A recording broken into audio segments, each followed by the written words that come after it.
Hello friends, आज की इस वीडियो में हम डिस्कस करेंगे टाइप्स ऑफ यूटिलिटी फंक्शन के बारे में।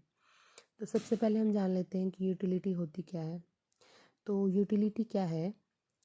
जैसे जैसे हम किसी कमोडिटी को कंज्यूम करते हैं तो उससे मिलने वाली जो सेटिस्फेक्शन होती है उसको हम यूटिलिटी बोलते हैं। और यूटिलिटी फंक्शन क्या है हमारा? Utility is equal to function of x1 x2 x3 up to xn, यानी कि x1 x2 हमारा क्या है? ये हमारे गुड्स का कंजम्पशन है, यानी कि इन गुड्स के कंज्यूम करने से हमें जो यूटिलिटी मिलती है, जो सेटिस्फेक्शन हमें मिलती है, उसको हम यूटिलिटी बोलते हैं। तो ये हमारा यूटिलिटी फंक्शन को डिनोट करने का वे है। और जब हमारा टू गुड्स केस होते हैं, यानी कि जब हमारे पास दो कमोडिटीज़ होती हैं, तो उसको कैसे डिनोट करते हैं? u is a function of x1 comma x2। ठीक है। नेक्स्ट फिर हम टाइप्स ऑफ यूटिलिटी फंक्शन के बारे में देखते हैं। तो पहला हमारा टाइप है Cobb Douglas utility function.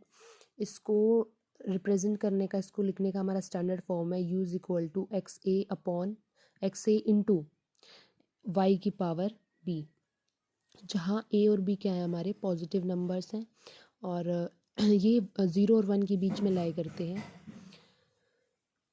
Next हमारा है, हम इस कर्व, हमारा जो ये कॉप डगलस फंक्शन है, कॉप डगलस यूटिलिटी फंक्शन है, इसको हम ड्रॉ कैसे कर सकते हैं?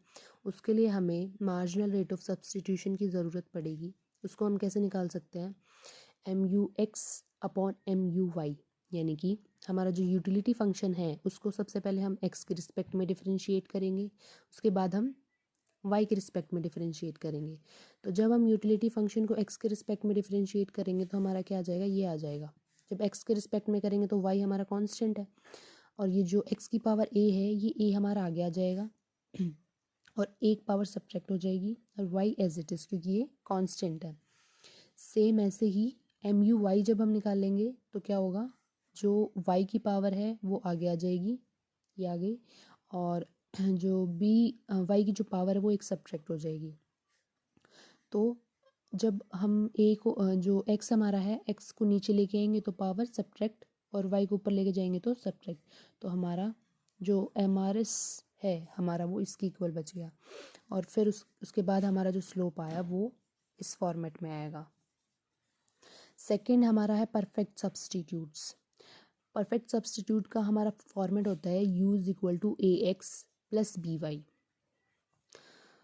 इसके लिए सेम हम मार्जिनल रेट ऑफ सब्सटीट्यूशन को डिराइव करेंगे। मार्जिनल रेट ऑफ सब्सटीट्यूशन हमारा होता है M U X upon M U Y. तो इसको जब हम एक्स के रिस्पेक्ट में डिफरेंशिएट करेंगे, वाई हमारा कांस्टेंट है, एक्स के रिस्पेक्ट में करेंगे तो क्या आ जाएगा? ए। और जब एम यू वाई निकालेंगे तो हमारा एक्स कांस्टेंट है, और इसको जब डिफरेंशिएट करेंगे तो हमारा आ जाएगा बी, ए अपॉन बी। तो ये हमारा स्लोप आ गया। जब हम इसको प्लॉट करेंगे तो हमारा ये ग्राफ कुछ इस तरीके से आएगा।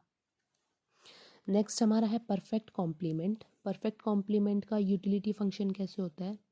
Minimum of X A comma B Y. ये हमारा ऐसा क्यों होता है? क्योंकि ये वो कमोडिटीज़ होती हैं जो हम पेयर में कंज्यूम करते हैं। फॉर एग्जांपल हमारे शूज़ हैं, हमारे शूज़ हम पेयर में ही यूज़ कर सकते हैं। ऐसा नहीं होगा कि हमारे पास लेफ़्ट शूज़ 5 हैं और राइट शूज़ 4 हैं।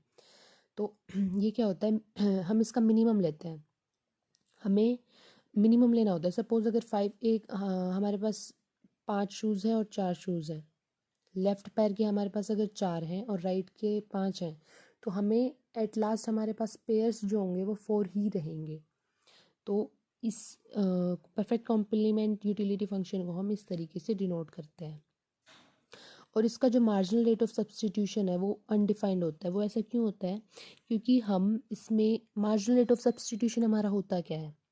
एक एक्स्ट्रा यूनिट कंज्यूम करने के लिए हम वाई की कितनी कमोडिटीज़ गिव अप करने को तैयार है, वो डिनोट करता है हमारा मार्जिनल रेट ऑफ सब्सटीट्यूशन। लेकिन इस केस में क्या है? हम हम गिव अप नहीं करते। इसमें पॉसिबल ही नहीं है कि हम एक एक्स्ट्रा को कंज्यूम करने के लिए दूसरा गिव अप कर दें।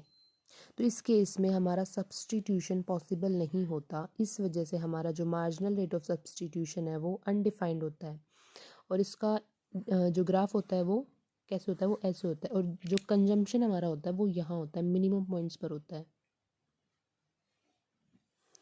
और इसका जो हमारा ग्राफ होता है वो एल शेप्ड होता है, क्योंकि हम मिनिमम क्वांटिटीज़ पर कंज्यूम कर रहे होते हैं, क्योंकि इसका कंजम्पशन जो है पेयर में होता है हमारा।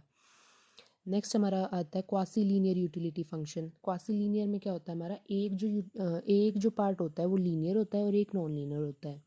तो इस केस में हमारा क्या है, जो y वाला पार्ट है वो हमारा लीनियर है, और जो ये वाला पार्ट है हमारा लॉग वाला पार्ट, ये नॉन लीनियर है। तो जब हम इसको डिफ्रेंशिएट, इसका MRS निकालेंगे, MRS हमारा क्या होता है MUX अपॉन MUY। तो x के रिस्पेक्ट में हमने किया तो क्या जाएगा 1/x, और जब y के रिस्पेक्ट में किया तो हमारा 1 आ जाएगा, ये तो लीनियर ही है। तो हमारा मार्जिनल रेट ऑफ सब्स्टिट्यूशन आ गया 1/x। तो जब इसको ग्राफ पे प्लॉट करेंगे तो हमारा ये ग्राफ कुछ इस तरीके का आ जाएगा।